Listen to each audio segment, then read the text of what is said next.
Assalamualaikum warahmatullahi wabarakatuh. Perkenalkan, nama saya Dina Mutlifah, NIM 191 dari kelas 4 EPG SD UMS. Saya Anggun Ika Rahayu, NIM 222 dari Universitas Muhammadiyah Surakarta.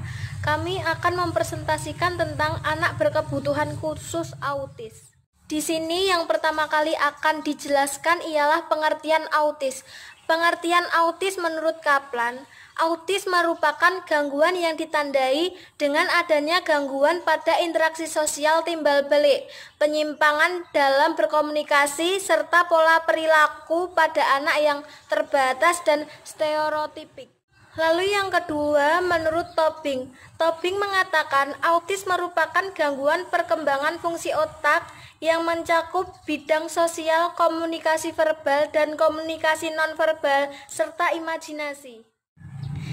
Lalu, faktor penyebab autis. Yang pertama, kerentanan genetik. Infeksi meliputi virus rubella, yaitu jamur yang terinfeksi dalam kandungan. Yang kedua, bahan pangan yang dikonsumsi ibu hamil saat mengandung seperti pengawet, pewarna, dan perasa. Polusi udara yang kotor akibat asap kendaraan serta kandungan merkuri. Lalu yang ketiga, kelahiran bayi yang secara prematur akan lebih beresiko terkena gangguan autis. Bayi yang beresiko terkena gangguan autis biasanya jika kelahiran terjadi sebelum 26 minggu karena berat badan yang sangat rendah sangat beresiko. Selanjutnya, gejala autis. Gejala autis pada umumnya yang pertama, anak terlalu sensitif, mudah terganggu ataupun terusik. Yang kedua, tidak tertarik pada mainan. Yang ketiga, tidak berminat bermain dengan anak-anak lain. Yang keempat, suka teriak-teriak sendiri. Yang kelima, suka menirukan suara orang atau mengeluarkan suara-suara yang aneh. Yang keenam, gampang emosi. Yang terakhir, bersifat agresif. Jelaskan gejala menurut umur. Yang pertama, umur 0 sampai 6 bulan. Yang pertama, anak terlalu sensitif dan mudah terganggu ataupun terusik. Yang kedua, gerakan tangan dan kaki yang berlebihan saat dimandikan. Tidak pernah terjadi kontak mata dan senyuman kepada orang di sekitar. Yang terakhir, bila digendong menegangkan kaki secara berlebihan dan tangan mengepal. Lalu usia 6 sampai 12 bulan. Ketika digendong badan kaku, tidak tertarik pada mainan. Ketika mendengar suara tidak bereaksi apapun, selalu memandang suatu benda secara berlebihan. Lalu usia 2 sampai 3 tahun. Yang pertama, tidak berminat bermain dengan anak-anak lain, tidak ada kontak mata, bersifat kaku terhadap orang lain, malas menggerakkan tubuhnya dan senang digendong. Usia 4 sampai 5 tahun.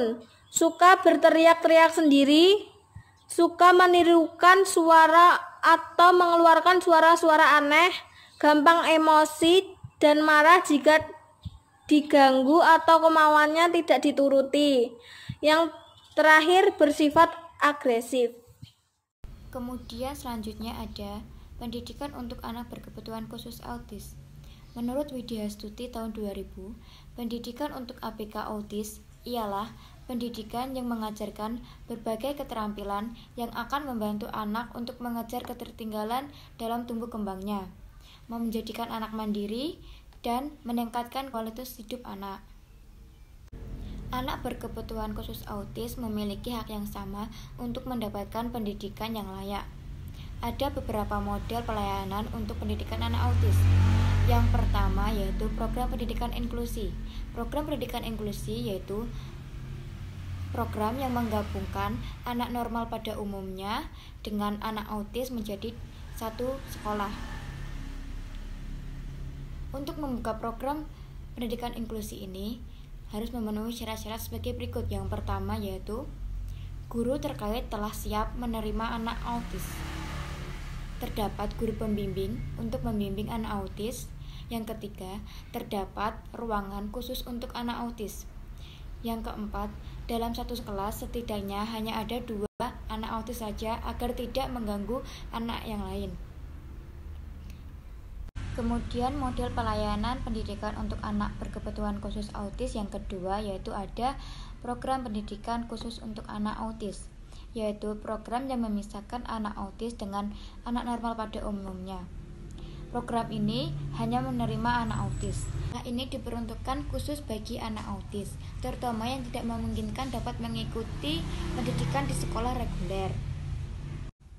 Program pendidikan pada sekolah khusus anak autis ini difokuskan pada program fungsional seperti bina diri, bakat, dan minat yang sesuai dengan kebutuhan anak. Kemudian yang ketiga ada program pendidikan homeschooling. Program ini dilaksanakan di rumah dengan mendatangkan guru pembimbing atau terapis. Dan program pendidikan homeschooling ini diperuntukkan bagi anak autis yang tidak mampu mengikuti pendidikan di sekolah khusus karena keterbatasannya. Untuk menentukan anak autis akan menempuh jalur pendidikan yang mana, perlu diperhatikan beberapa aspek antara lain. Yang pertama yaitu kualitas dan kuantitas gejala autis pada anak, yang kedua daya tangkap anak, yang ketiga kemampuan berkomunikasi anak, yang keempat kemampuan dalam berinteraksi dengan orang, yang kelima usia dan atau berdasarkan keinginan orang tua. Dan selanjutnya ada penanganan untuk perkembangan tumbuh kembang anak autis. Beberapa terapi untuk anak berkebutuhan khusus autis. Yang pertama ada terapi bicara, yaitu terapi untuk membantu anak melancarkan otot-otot mulut agar anak dapat berbicara dengan lebih baik. Yang kedua ada terapi biomedik, yaitu penanganan medis untuk memperbaiki kondisi tubuh anak agar bisa terlepas dari faktor-faktor perusak tubuh. Misalnya adalah keracunan logam berat. Pada terapi biomedik ini melakukan pencarian gangguan yang ada, dan apabila ditemukan adanya gangguan maka harus segera diperbaiki. Yang ketiga ada terapi makanan, yaitu memberikan makanan yang bergizi untuk anak autis. Yang keempat ada terapi perilaku, yaitu terapi yang mengajarkan ataupun mencontohkan perilaku yang baik pada anak, memberikan respon positif pada anak agar anak dapat menirukannya dengan baik. Keberhasilan proses pendidikan dan terapi untuk anak autis dapat dipengaruhi oleh beberapa faktor sebagai berikut. Yang pertama yaitu usia anak saat mulai diterapi atau dididik. Yang kedua, taraf kondisi autis anak tersebut. Yang ketiga, tingkat ketelitian dan kecerdasan anak autis tersebut. Yang keempat, metode yang telah dipilih. Yang kelima, tujuan jelas serta konkret untuk proses pendidikan dan terapi untuk anak autis tersebut. Cukup sekian presentasi yang dapat kami sampaikan. Kurang lebihnya mohon maaf. Wassalamualaikum warahmatullahi wabarakatuh.